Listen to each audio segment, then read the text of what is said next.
심판 자리에 앉은 왕은 그의 눈으로 모든 악을 흩어지게 하느니라. 내가 내 마음을 정하게 하였다. 내 죄를 깨끗하게 하였다 할 자가 누구냐? 한결같지 않은 저울주와 한결같지 않은 되는 다 야훼께서 미워하시느니라. 아멘. 할렐루야. 좋은 아침입니다. 저는 오늘 이 본문 말씀을 가지고 절제라는 제목으로 여러분과 함께 은혜를 나누고자 합니다. 새로운 한 주를 시작하는 월요일입니다. 이 시간에도 하나님의 말씀을 통해서 우리의 마음이 더욱더 풍성해지는 그러한 복된 하루가 되었으면 좋겠습니다. 오늘 말씀은 앞에 29장에서 이어져서 거만한 사람들의 이야기가 계속적으로 나오고 있습니다. 그런데 사람을 거만하게 만드는 요소가 다른 것이 아니라 오늘 성경 본문 말씀에는요, 포도주가 사람을 거만하게 한다라고 그렇게 말씀하고 있습니다. 다 같이 우리 1절을 합독하시겠습니다. 시작. 거만하게 하는 것이요 독주는 떠들게 하는 것이라. 이에 미혹되는 자마다 지혜가 없느니라. 아멘. 이 말씀은 술 자체를 죄악시하고 있는 말씀이 아닙니다. 술 때문에 벌어지게 되어지는 인간의 죄악된 행동에 대해서 경고를 하고 있는 말씀입니다. 일반적으로 사람들이 술에 취하게 되면요, 과감해집니다. 그리고 말이 많아집니다. 행동에 있어서도 절제하는 행동이 아니라 절제가 없는 경솔한 행동을 하게 되는데요. 술 취한 이후에 하는 행동에 대해서 나중에 술이 깬 사람들이 다 자신의 그런 술 취한 모습들에 경솔한 행동에 후회를 하곤 합니다. 술에 가득 취했을 때 그 술 취한 사람들의 모습 속에서 자신 스스로를 굉장히 지혜롭다 여기기도 하고요. 자기가 최고라고 생각하기도 하고요. 또 마음이 완악해져서 다른 사람들의 말을 귀담아 듣지 않고 결국 다른 사람들을 업신여기고 무시하고 또 자기 마음대로 하는 그런 결과가 나중에 후회하는 결과로 나타나게 되어진다라는 것입니다. 제가 7월 첫 주에 이 베트남 홈쇼핑에서 지금 우리나라보다 훨씬 덥잖아요. 그러니까 여행을 잘 안 가는지 굉장히 초특가로 이렇게 싸게 나왔더라고요. 그래서 이때다 싶어가지고 제 아내랑 부모님을 모시고 3박 5일 동안 다녀왔습니다. 여행을 가가지고 이제 첫 일정을 소화를 하고 이제 식당을 가게 됐어요. 식당에 이제 자리를 앉아서 옆을 이렇게 두리번 둘러보니까 저희들이 한 7팀 정도가 같이 움직이더라고요. 그런데 이제 식사를 하면서 옆 테이블에서 이제 처음 만나는 사람들끼리 반가워서 또 이제 같이 할 것에 대해서 기대가 되어서 이런저런 얘기를 나누지 않겠습니까? 저는 아무 말 하지 않고 원래 말수가 저는 별로 없는 편이라 가만히 듣고 있었어요. 그런데 막 얘기를 하다가 할렐루야 막 이런 얘기도 들리고 뭐 예수님이 어떻고 저떻고 막 그런 얘기도 들리고 막 그래요. 그래서 속으로 교회를 다니시는 분이시구나. 안수 집사님이나 또 여성분들은 이제 권사님 정도 되시겠다 이렇게 속으로 생각하고 있었습니다. 그런데 그런 대화가 얼마 지나지 않아서 이제 반찬이랑 식사가 이렇게 테이블에 올라왔어요. 그런데 옆에 테이블에 제가 느끼기에 안수 집사님 정도로 보이는 분께서 갑자기 참이슬을 주문을 하시는 겁니다. 깜짝 놀랐습니다. 그러면서 이제 처음 보는 그 맞은편에 또 다른 팀 여성 두 분이 앉아 계셨는데 그분들도 계속 교회 다닌다고 얘기했었는데 술잔을 받는 겁니다. 그러더니 막 드시는 거예요. 그렇게 한 4병을 그 자리에서 드시고, 그 제가 안수 집사님으로 보았던 그분이 저희 일정 내내 관광버스 안에서 마이크를 붙잡고 노래를 하셨어요. 그러면서 마지막 날에 계속 그 술자리 때마다 술을 드시고, 마지막 날에 이제 헤어지기 전에 하고 싶은 말이 있다 그러면서 마이크를 또다시 잡으시더니 막 각자 그 팀마다 섭섭한 이야기를 막 늘어놓으시는 겁니다. 그럼 막 상처를 주기 시작하는 거예요.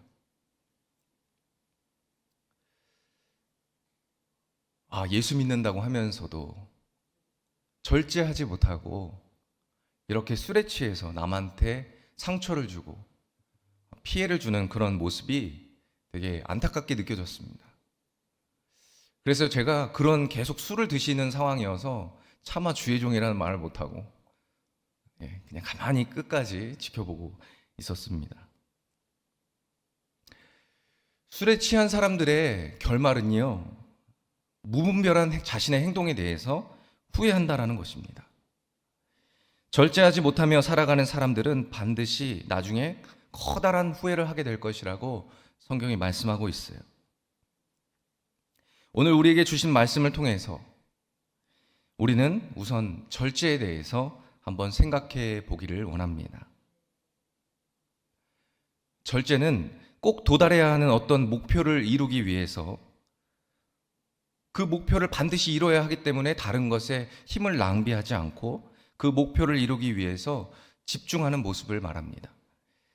그래서 마치 운동선수가 경기에서 승리를 하기 위해서 그 운동을 준비하는 동안에, 훈련하는 동안에 얼마나 맛있는 음식들을 많이 먹고 싶겠어요. 그러나 체중 관리를 해야 되기 때문에 절제하고, 또 젊은 친구들이 얼마나 친구들하고 한참 어울릴 나이입니까?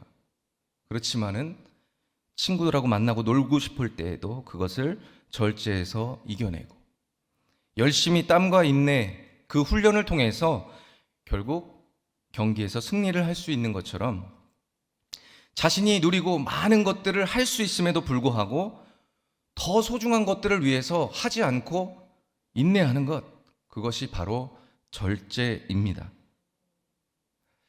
오늘 성경 말씀 중에서 절제를 통해서 나중에 하나님께로부터 큰 복을 받게 되는 그러한 이야기가 있고요. 또 반대로 절제하지 못해서 후회하면서 땅을 치면서 비참하게 인생의 최후를 맞이해야만 하는 그런 비극적인 이야기가 담겨 있다는 것을 우리가 말씀 속에서 살펴볼 수가 있습니다. 우선 절제를 통해서 하나님께 복을 받은 이야기는요, 예레미야 35장에 있습니다. 예레미야 35장을 우리가 보게 되면은 거기에 무슨 이야기가 있냐? 바로 레갑자손 이야기가 있습니다. 하나님은 예레미야에게 이 레갑자손들을 불러가지고요, 포도주를 마시라고 합니다. 이 레갑 사람들은 다른 사람들도 아니고요, 이 선지자인 예레미야가 자신들에게 포도주를 마시라고 권하는 그 모습에 몹시 당황을 하게 되어집니다. 그러나 자신의 조상인 요나답이 절대로 포도주를 금하라고 명령했기 때문에 그들이 그 명령을 따르고 포도주를 먹지 않겠다고 합니다.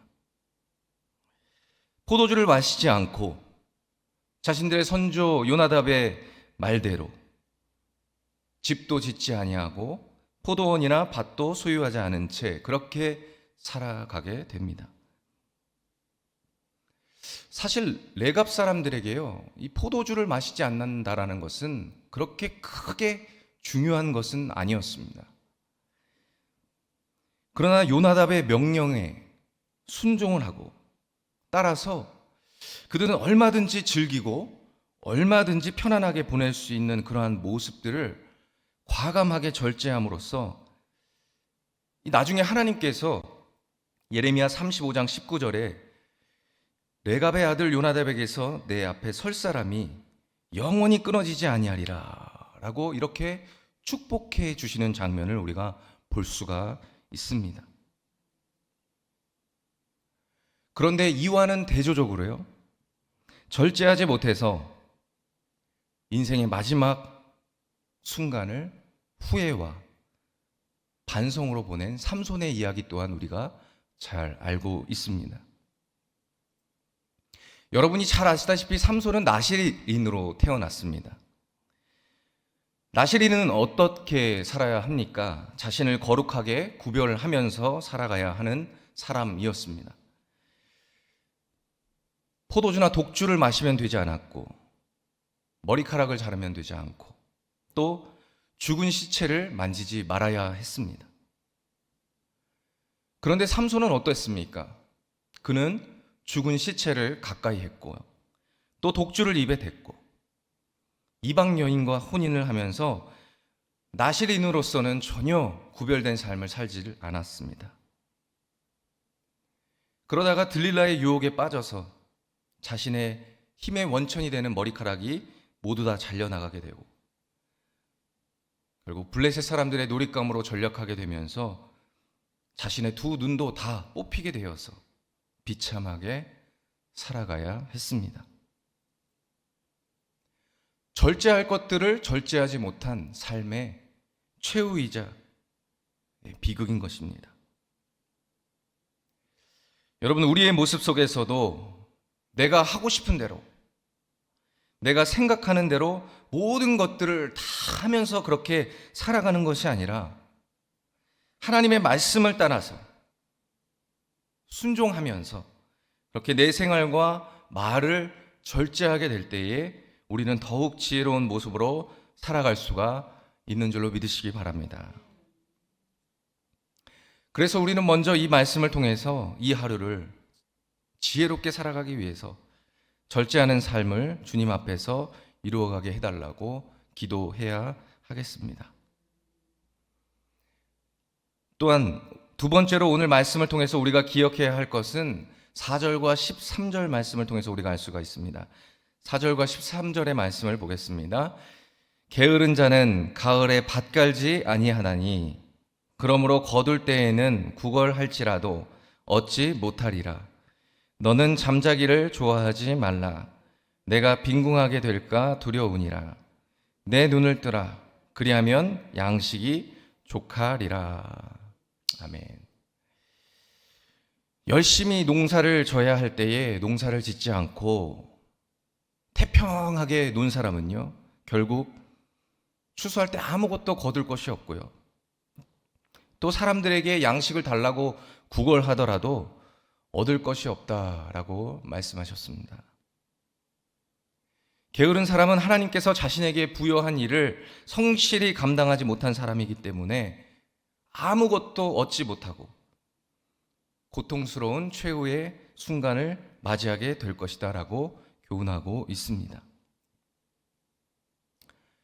이 팔레스타인 지역에는 이 겨울이 시작되는 시기에 이른 비가 내립니다. 이 이른 비가 내리는 시기가 되면 사람들은요, 막 땅을 갈고 씨를 뿌리게 되는데요, 땅을 갈고 씨를 뿌려야 될 때에 그것을 무시하게 되면 결국 추수할 때 거둘 것이 아무것도 없습니다.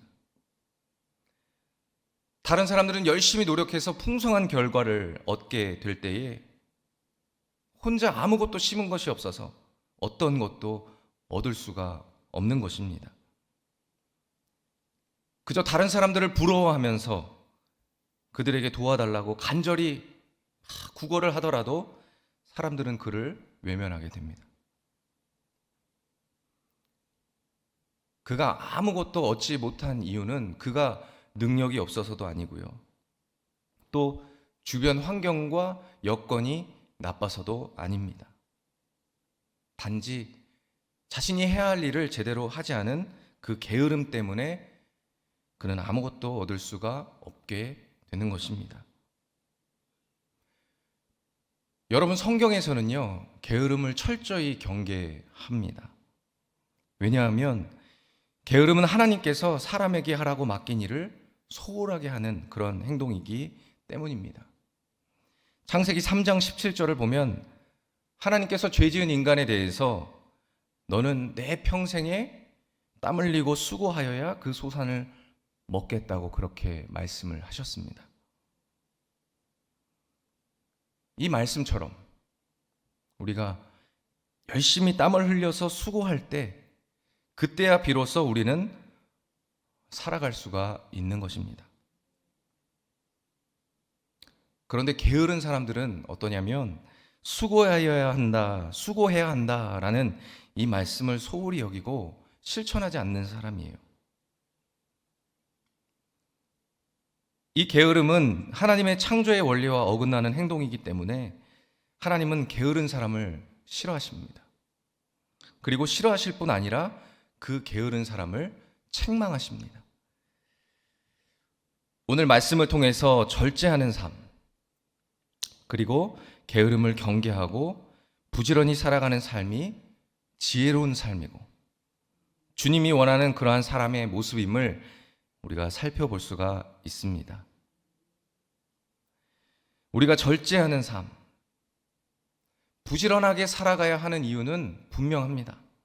바로 예수님께서 이 세상에서 우리에게 보여주셨던 모습 가운데 대표적인 것이 바로 절제와 부지런함이기 때문입니다. 예수님께서 40일 동안 광야에서 기도하실 때 사탄이 많은 방해를 했습니다. 많은 것들로 유혹을 했어요. 그런데 그 많은 방해와 유혹 속에서 예수님께서는 철저히 절제하시면서 하나님의 말씀으로 그것들을 대적하셨습니다. 그리고 그 유혹을 뿌리치시고 이겨내셨습니다. 그리고 사람들이 막 예수님을 메시아라고 높이면서 예수님이 막 유명해졌을 때에도 예수님은 흔들림이 없으셨습니다. 모든 것들을 절제하면서 맡겨진 사명들을 잘 감당하셨고 또 예수님의 그 어마어마한 능력을요 함부로 사용하시지 않고 절제하셨습니다. 사람들 앞에서 우쭐대지도 않으셨습니다. 그리고 비굴하게 사람들 앞에서 굽히지도 않으셨어요. 철저하게 절제하면서 살아가셨습니다. 아무리 피곤한 사역 일정 속에서도요, 하나님께 나아가서 기도하는 것을 결코 게을리하지 않으셨습니다. 아무리 우리가 성경을 사복음서를 읽어봐도요, 예수님의 게으름 때문에 일정이 늦어졌다라거나 지장이 생겼다라는 것을 우리가 읽어본 기억이 없지 않습니까? 수많은 사람들이 예수님을 조롱했어요. 예수님의 얼굴에 감히 침을 뱉고 예수님한테 돌을 던지고 채찍질을 가하고 가시멜류관을 씌우고 양손과 발에 못을 박고 십자가에 처참하게 그렇게 견디기 힘든 고통을 주는 상황 속에서도 예수님은 능력을 발휘하지 않으셨습니다. 그리고 자신의 억울함에 대해서 항변하지 않으셨습니다. 우리를 사랑하셔서, 저와 여러분을 사랑하셔서 끝까지 참고 절제하셨습니다. 오늘 우리에게 허락하신 이 말씀을 통해서 절제와 부지런함을 우리가 늘 항상 실천함으로써 삶을 지혜롭게 살아가시는 우리 송파교회 성도님들이 되시기를 예수님의 이름으로 축복합니다.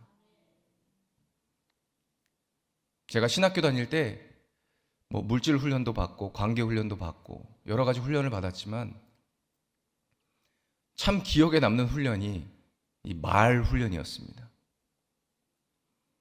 제가 그냥 평범하게 일상생활을 하다가 하나님 갑자기 부르셔서 이렇게 30대 초반의 신학교에 늦깎이로 이렇게 순종해서 입학을 하게 됐는데 세상 말이 늘 붙어 있었어요.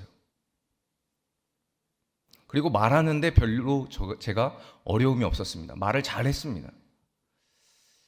근데 신학교 2학년 정도 되니까 하나님이 막 기도할 때마다 저를 훈련시키시는데, 사람들에게 상처 줄 말, 시험 들 말, 속상해할 말, 낙심과 절망을 주는 그런 막 부정적인 말들이 있잖아요.